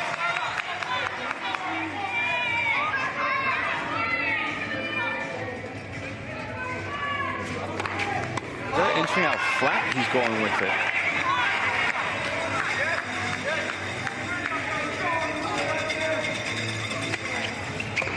Connell just all over the returns. Fortune lucky with the net, but Connell, everything is landing inside his strike zone, and he's just teeing off.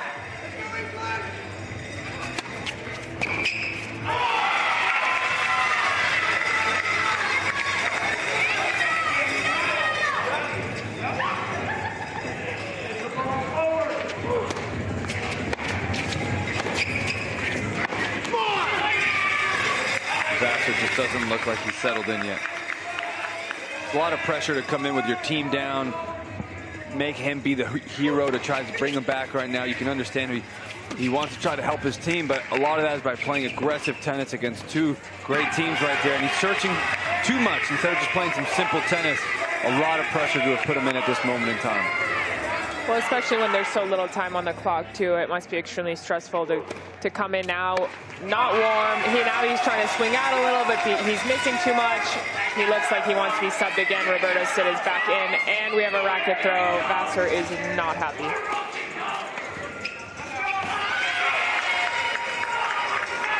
Inferno building a bigger lead with women's doubles coming up. Final 30 seconds. They've absolutely been dominating men's doubles with a 29-point lead just within this men's doubles vault. Now, well, I think I got my math wrong.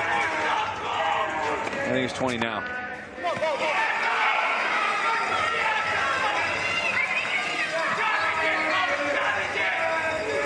Final point here.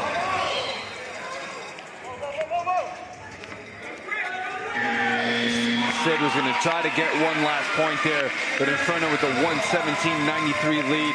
I mean, Mark, that men's doubles for Inferno off to a hot start. Wow, beat down, and they just stepped on the gas pedal on the back end of that bowl right there. Just did the basics really well, made serves, made returns, and were just relentless with their pressure.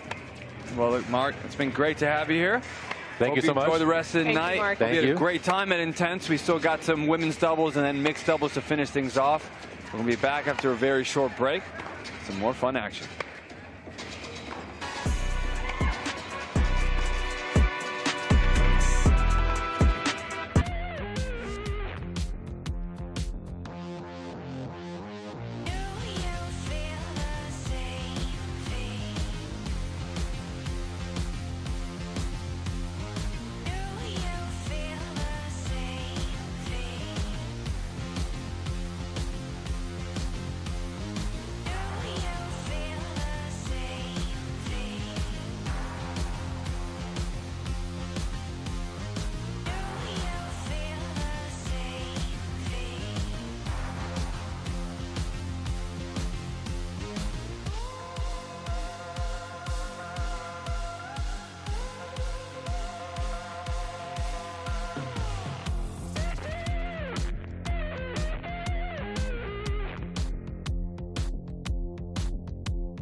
Men's doubles just finished up. Women's doubles about to get started, but Jamie Connell, impressive performance tonight, especially him teaming up with Blue Baker in doubles. They came out hot, and everything just seemed to be like a beach ball in Connell's eyes. Started off in singles, and then when they got to doubles, not usually the most aggressive person, but ever since he's come into this league, he gets into doubles, and he transforms into a completely different player. And Inferno won that men's doubles both 36-16. And now Maria Inferno have a 117-93 lead as we have women's doubles coming up. And Inferno hasn't been in this position yet. They've kind of, first arc, they did not get through. Second arc, they were down for a lot of it, and then they were able to pick it right back at the end, right in this 6th and 7th folds. And now to enter the 6th and 7th fold with a significant lead is a great place for them to be in. So it's going to be interesting to see how they deal with that pressure of being ahead. Rafael Lacoste with Victoria Rodriguez on the near side, and plus twos like that are going to be very important for them. And Rodriguez sees the court so well. So if Lacoste can serve really well and Rodriguez can be all over that, that's going to work. Unfortunately, that's not the serve that Charlie's going to look for at the net. Ushuaia Arcanada, Naomi Chong on the far side for Inferno, going to try to maintain, if not increase that lead. That movement at the net's going to cause a lot of confusion for the returner, make them think twice. Rodriguez returning to the net.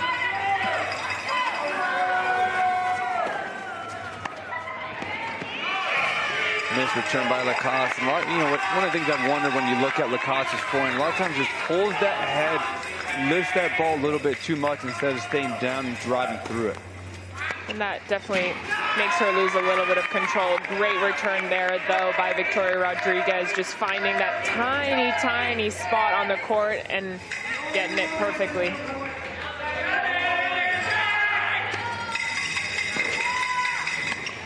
Forehand down the line, +2. She's able to take the ball so early and redirection it, so if she can keep doing that, she's put a lot of points up now in a minute and 15 seconds, so looking pretty good for them, especially when you get a couple of return mistakes.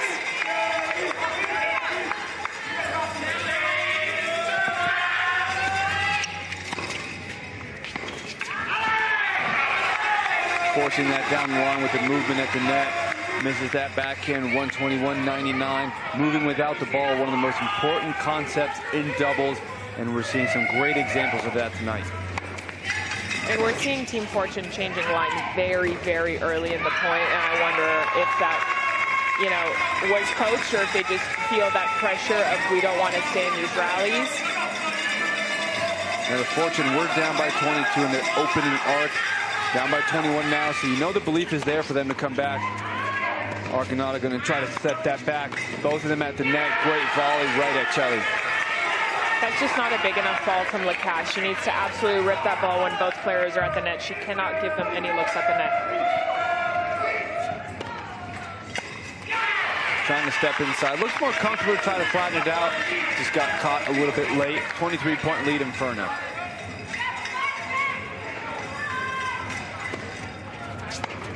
Yeah, that's a better backhand, but missed the opening. We've seen a couple opportunities that could have totaled up to +4 for them, but instead it's +2 the other way. 6-point swing just on a couple missed backhand returns. Let goes over the net. We play it. Chong looks to poach. Great move.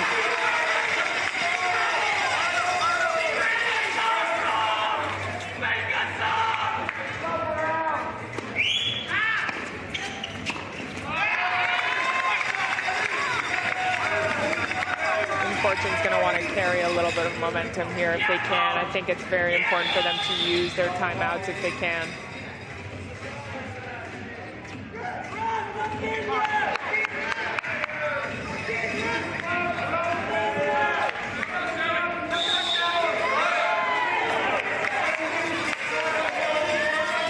Rodriguez to serve to Chong. Great serve down the tee. Missed an opportunity to poach. Chong is now in, pops that volley up, +2 Fortune. That's exactly what Fortune is looking for. Being able to hit at Inferno's feet so that they can get the ball up a little bit and really just tee off on it.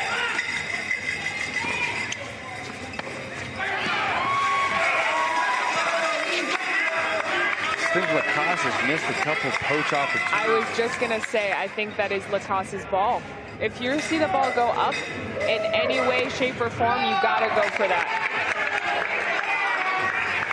Naomi Chung just kind of mistiming her serve. I think she does have a very high toss, and if you don't time that perfectly, that can go south quickly, and we see that.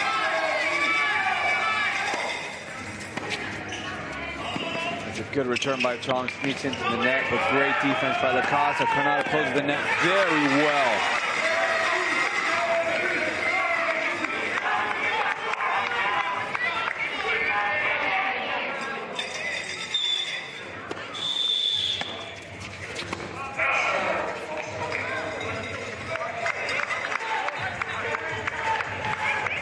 With the wrong server.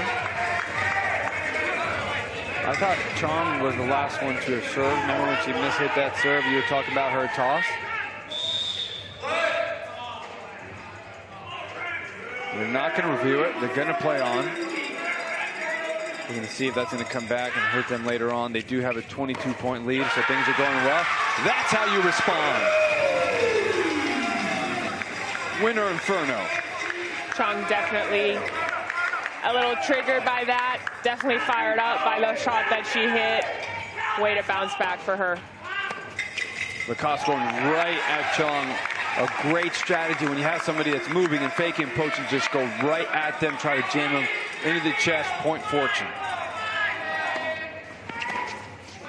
Great return. Yeah, good look, just went a little bit over her head. And there's Lacoste pulling up on her head, mishitting that forehand. She's very nervous on that forehand and on that backhand too. She's really not swinging out, and that's not going to go well because that's exactly what's going to happen. People are going to come in. She really needs to just commit and swing.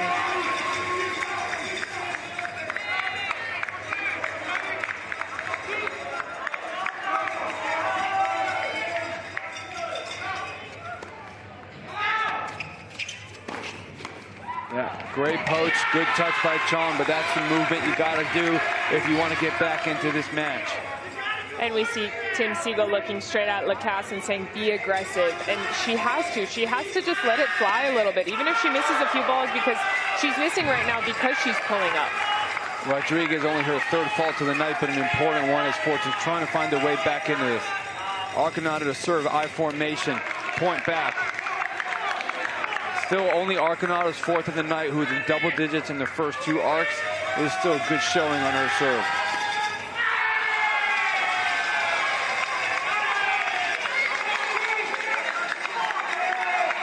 Wondering if we're going to see Kate Sherabura get inside, get some action. She has one of the best kick serves in the league on the women's side, covers the net extremely well. Lacoste finally tries to accelerate on the forehand, but it's kind of hard to tell yourself that's what I need to do when you're down by 25, but that's how she's got to start. And I think Sharabura should be staying very warm on that sideline because you never know. Rafi looking for that, but gave it away a little too early. Inferno was able to read that.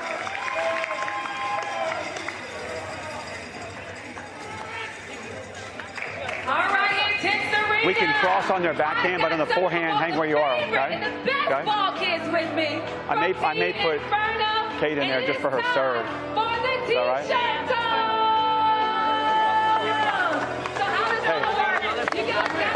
Where are we? Who returned? You returning? Okay, stay in there. Let's go. Come on. Okay, be ready. After this point.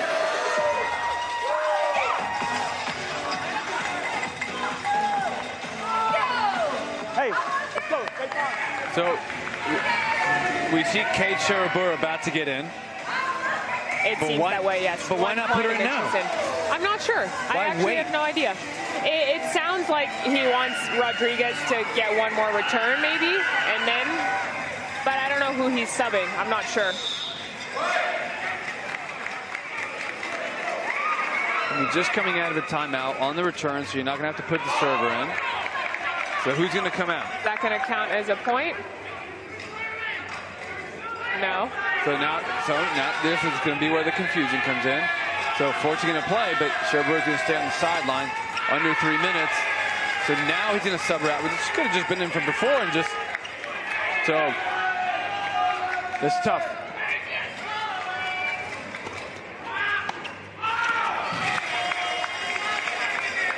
And see how Kate Sarabura, Georgia Tech alumni, is going to try to handle it coming in.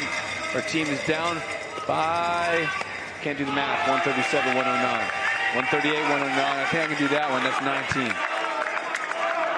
9 to the 8. You carry the 1. Way too many mistakes, though, from Team Fortune here. We haven't really seen this from them, and maybe that is the amount of days that they've had in between arcs. But, I mean, Inferno is all over this court right now, and Fortune, unfortunately, is not finding the tennis that they were playing the first 2 arcs of the season.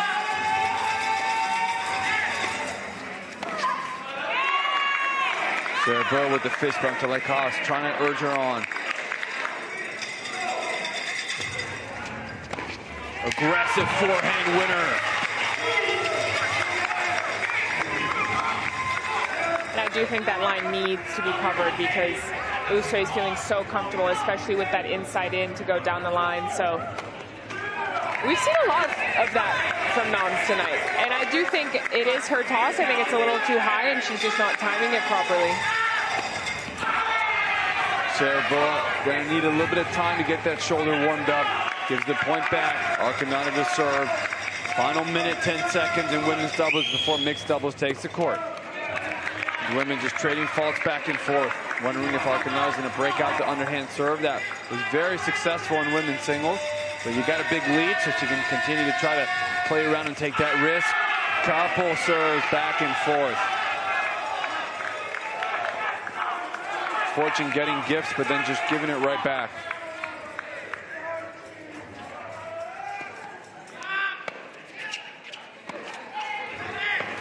Better serve by Chong. Arcanata closes the middle, +2 Inferno. And that's that confidence of being up by so much, but also just playing really good tennis. Is Arcanata just looking so effortless in that poach.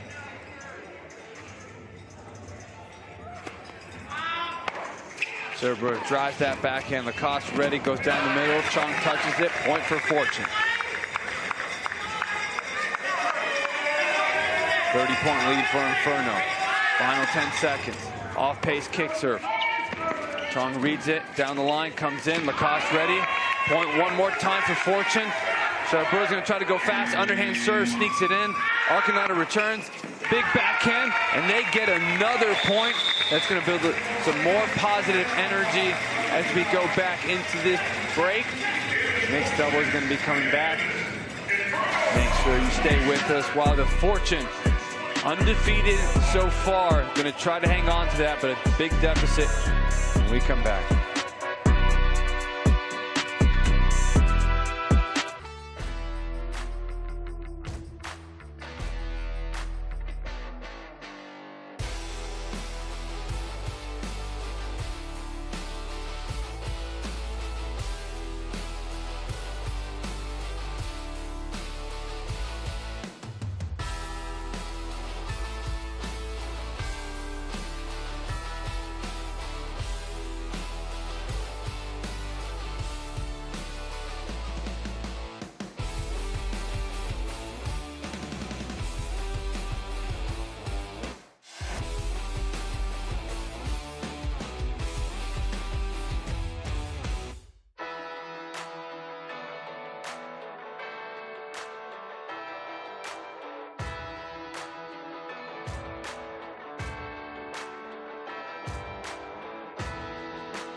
A beautiful evening in downtown Atlanta. Inferno up 28 over the Fortune right now inside Assembly Hall. Of course, you can see downtown there. Mercedes-Benz has been hopping, guys, with FIFA World Cup games. But this afternoon, earlier in Dallas, there was one that was of great importance to a couple of the Inferno players. A couple of the Brits, if you will, in Blue Baker and Ryan Gaskin, who I was watching warm up, and after each drill they'd run over to the television screen that they had set up, making sure England was indeed staying in front of Croatia, and they were. Finished it off winning 4-2, and they turned around at the end looking at me and saying, I think that's some good mojo as we go into this one here tonight. And so far, certainly it has been good. And JY, Maria, if you're looking for something to do at noon as though you don't have enough to do prepping for tomorrow night's ARC, Czechia and South Africa will take the field or the pitch at noon in Mercedes-Benz. So we got a lot going on in Atlanta this time of year. Well, we can go down to Mercedes-Benz, watch that game, and then everybody, all 80,000 people at Mercedes-Benz can just come all the way up to Assembly Yard here.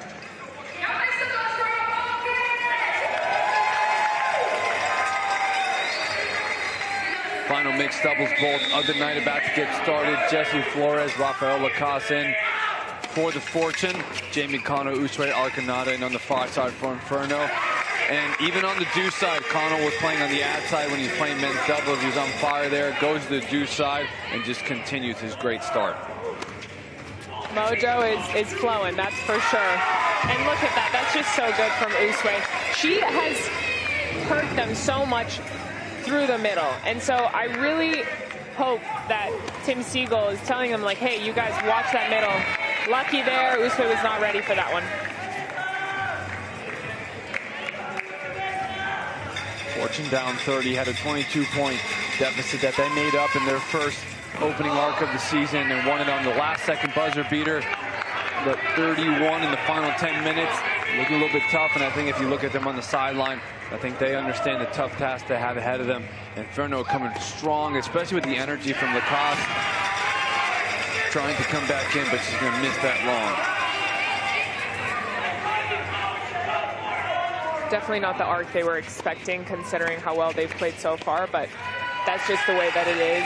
It's tennis and it's life, and especially here at Intense, there's so many ebbs and flows while each team is changing up their strategy and how they're going to go about the rules and the format. And so I think it's very normal, and Inferno is just carrying that momentum that they got from the way that they played last week.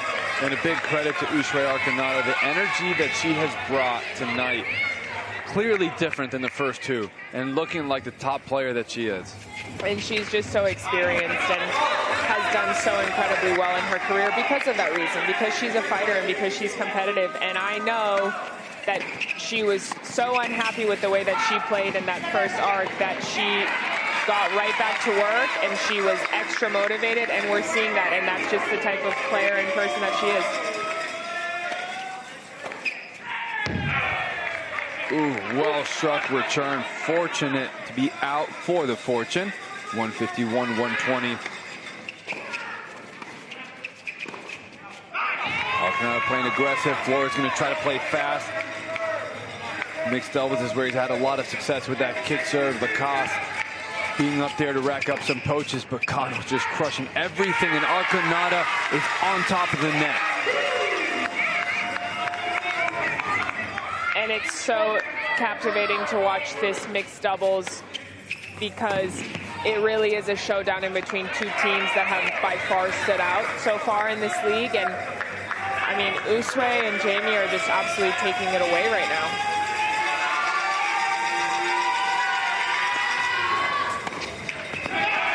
Flores trying to squeeze the middle, force that return into the net.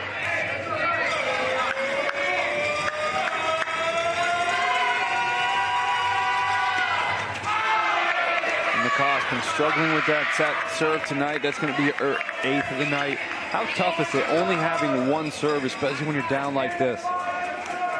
Extremely, because you don't know what to do. If you just make the serve, it's not good enough, but if you try to go for too much, then you're giving up free points. So I think you swing up, but you just go body.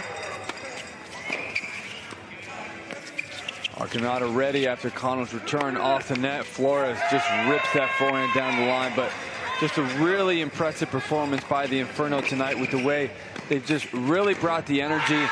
Connell with the swinging volley, but this is the type of tennis he has brought the entire year. But when you pair it with a better version of Blue Baker and Uswe Arcanada really stepping it up, it's a tough task for anybody in this league to try to take down this team with this type of tennis. Well, and Lacasse, I don't think, is really taking her opportunities. That was definitely her ball there, and she kind of just ducked. She didn't want to take it, so I think she's going to have to be a little bit bold here in these next little bit less than 6 minutes and really just go for it. They have nothing to lose right now.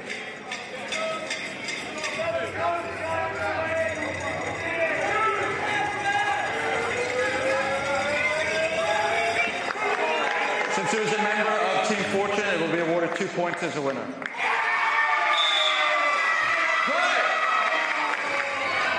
The Inferno bench is fired up as they're trying to get to their second win of the season, second in a row, and Arcanata following that ball all the way to the sideline, 159-125.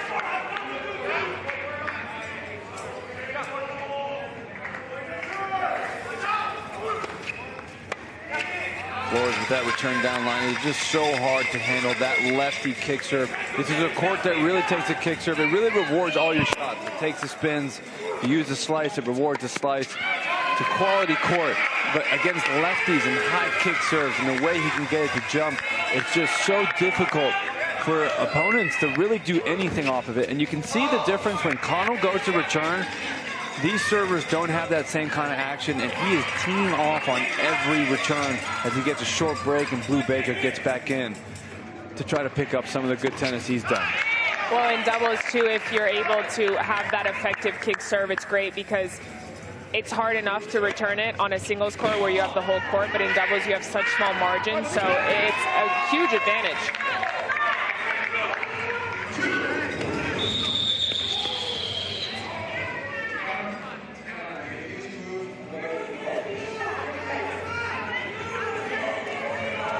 +2 for the Fortune, but Baker and the Inferno are fighting for every single point.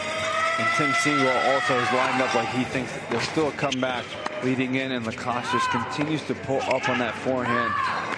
Catches it late. Arcanata with the poach, +2 for the Inferno. And she's showing her team, I can't hit forehands, I can't hit forehands. And she knows she has to swing through, but hey, I've been in that situation. I'm sure you have too, JY, where you know you need to be swinging, but then like something subconsciously, like right when you're about to swing, you're not swinging, and then you're upset by it after, and it's just like this, it just keeps happening, and you don't know how to get out of it. Well, here is a way they can get out of it. Yeah, so there absolutely is. There's one clear way. You go I formation, and then you have the server go left so she can hit backhands, and she's just parked in that corner. Or you sub. Here you have the option to sub. So there's two solutions, right? Yes. You can change the server when she's lined up on that do side, or you go I formation to get her out, or you just don't put her back in. Yes. I think for me, if I have a player in this format that is concerned about a certain shot, well, you don't need to play at all. We got somebody here that can do it for you.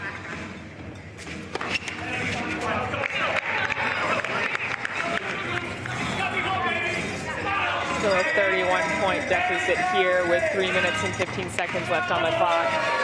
I don't know, JY. I think this is over. Yeah, just wondering about the sub here now. Just wondering if you put Kate Sherabura in or you put Victoria Rodriguez in. I think clearly just Lacoste. I mean, she's trying out there, but she's not playing well. And you see, look, Francis Altek gets in, right? We've seen the substitutions on the side where the team is winning. That lob's going to go inside. Great return by Flores. All Inferno at the net. But we see them getting substitutions, getting other players some action so they can build positive momentum and confidence in doubles. I think to just leave in Lacoste and Flores in mixed doubles, it's tough for them to try to fight this off when they know that it's out of hand. Well, and when Kate Sherabura hasn't really seen a lot of court time yet this season, I think it's okay to admit, like, hey, we're not going to get this one back. We have 2 minutes and 25 seconds. Like, it's pretty much impossible for us to get this back. Why not give Kate some more playing time out here so that when the moment does come and it's later in the season and it's more important of an arc, she'll be able to handle that pressure. We get a timeout for the Fortune as he wants to huddle up one more time. All right, I can only sub one at a time. All right, hey, I'm gonna let them come in. All right, good job, way to battle. I can only go one at a time, so take his spot, and then in a second, I'm gonna put you in, okay? Hey, good job, let's go, guys. Hey, right here. Hey, finish strong, guys. 1, 2, 3. So, but manage it. You got to get on that. That kick is going to be disastrous. He's brutal, right? Oh, they pulled him. They may have pulled him. Just be ready for whatever you get. What were we saying, Blue? No, I'll tell you something. Okay, stay with your first, though, okay? About walk. And it sounds like Coach Tim Siegel was listening to us secretly because it looks like he will be subbing in. I'm assuming he's going to sub Kate in after this point, because he can't sub both at the same time. But I think that's a great play. I think it's important for everybody to be able to contribute and at least just be able to play and feel that type of pressure.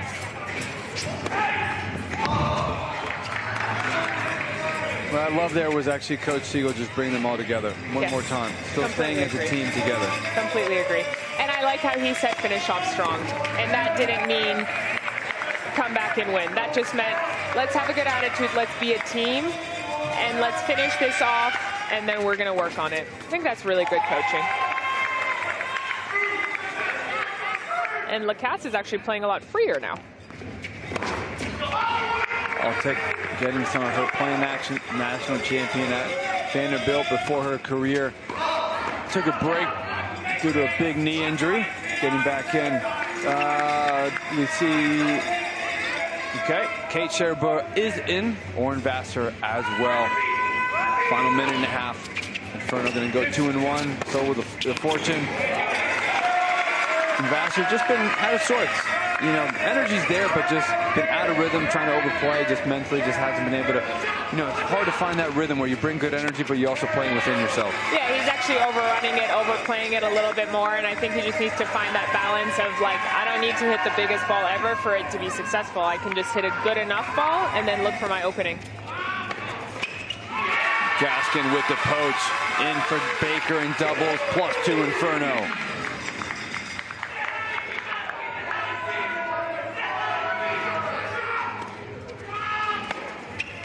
Scherber leans into that backhand. Great return. 2 points the other way for the Fortune.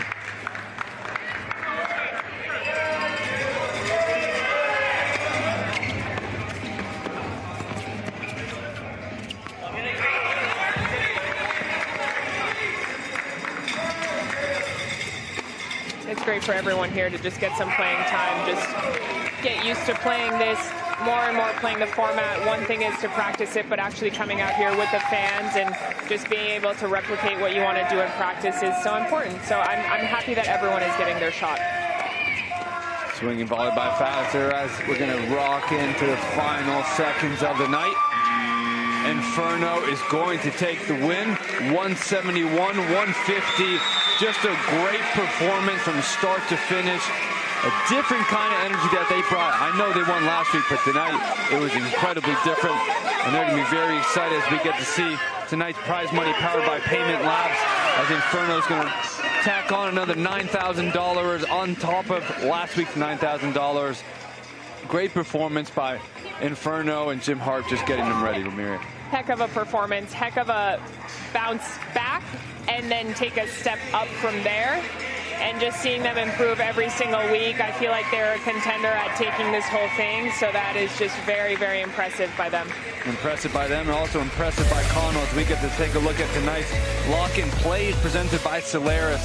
Connell started in singles, and then when he came to doubles, when he gets his doubles, he is a different player. Understands how to adjust his game style to fit what needs to be done in doubles, and did an incredible job just setting the tone for the night. But also Ushuaia Arcanata just did an incredible job as well. And I thought she really brought a different energy. Even though she played better in week 2, this was a different form of Ushuaia that we haven't seen.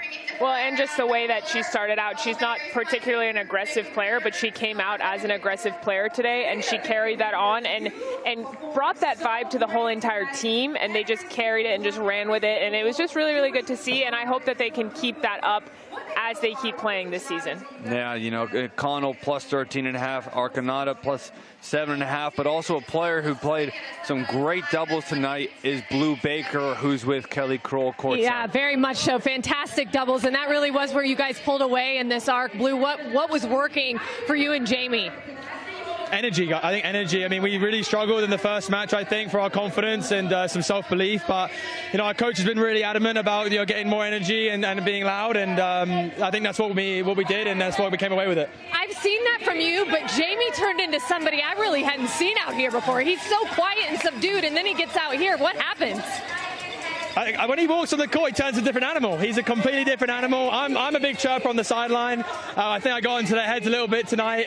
But, you know, from my first bolt, my first arc, I didn't perform very well, and I think I've just gradually gotten better. So hopefully I can keep going and keep getting up the scoreboard. I have have to imagine this is a pretty good day for you. England gets its win, and you get your win. So on a scale of 1 to 10, where does this rank? Oh, the scale's too big. It's not, I can't even get to a 10. I mean, it's coming home. It is coming home. Hear it from me first. I love it. Thank you so much. We appreciate it. Enjoy the win tonight. All right, thank you. Appreciate it. Guys, very happy Blue Baker this evening. That's definitely the most he's smiled, and he's got a lot to smile for, not just with England with the World Cup, and not just with his team's performance, but his own performance as well, as they really came together to show what this format is all about and how high of a level the players are at the Intense League. We'll be back with a repack after a short break.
Intense is brought to you by Emory Sports Medicine, the official sports medicine provider of Intense.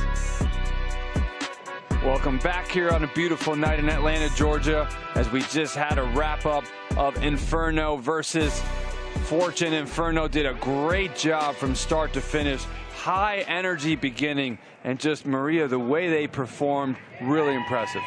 What's most impressive is the way that they came. Every single arc that they've played, they keep playing better and better. And at the end of the day, Tio is on their side, and he keeps saying, it's not how you start, it's how you finish. And they are completely going with that and just playing really, really good tennis. Every single time they come out here, it gets better and better. And this is one of the things we talked about. Connell's been playing some really consistent tennis. We know how good he's been. But then if you can get the other players to then step up with him, wow, is it going to be dangerous. Baker had his best doubles bolt of the night. Usui Arcanada, her best performance of the week as well. I mean, it's just a great team tennis all around, and that's where the team format really comes in. When you get everybody else and start to finish, that's tough. If every single player plays a little bit better every night, it makes a huge difference to the team. Not everyone has to come out and play the best day of their lives, but a little bit is good enough when you're in a team aspect. And just really good tennis, especially on the doubles side. Usui and Connell so dominant, and then in the men's doubles as well with Blue Baker playing his best tonight. They were 90 and 73 in the doubles. I mean, they completely blew it out of the park. And unfortunately, Lacasse and Flores, being so dominant so far this season, weren't great tonight. I'm sure that they're going to be upset, but they got a lot more tennis to play. And we got a lot more tennis to watch, JY. As we look ahead at the rest of the schedule this weekend, tomorrow night we'll be back at 7 p.m. to sting the last remaining undefeated team go up against the Freeze. On Friday, Saturday, we have double headers. The Rips versus the Outriders, both coming off losses. Smash in the Altitude, finish that off at 7 p.m. Saturday, we'll start with the Freeze and the Rise at 5 p.m. And then Saturday night, the Fortune. They're going to try to come back against the Ridge and the Fortune. It's going to be an interesting, as they come back and they, this is their first loss of the season. We get to see how they respond for the first time. And then, the Sting. It's going to be very interesting as now they are the sole undefeated team. They're going to have to come back tomorrow and just try to protect that first place lead at the Intense League. But for now, Inferno are riding hot. They got a lot to believe in themselves, a lot of confidence as they look towards picking up the 2026 championship. Thank you all for joining us. J.Y. Obone and Maria Mateus. We'll see you all tomorrow night at 7 p.m.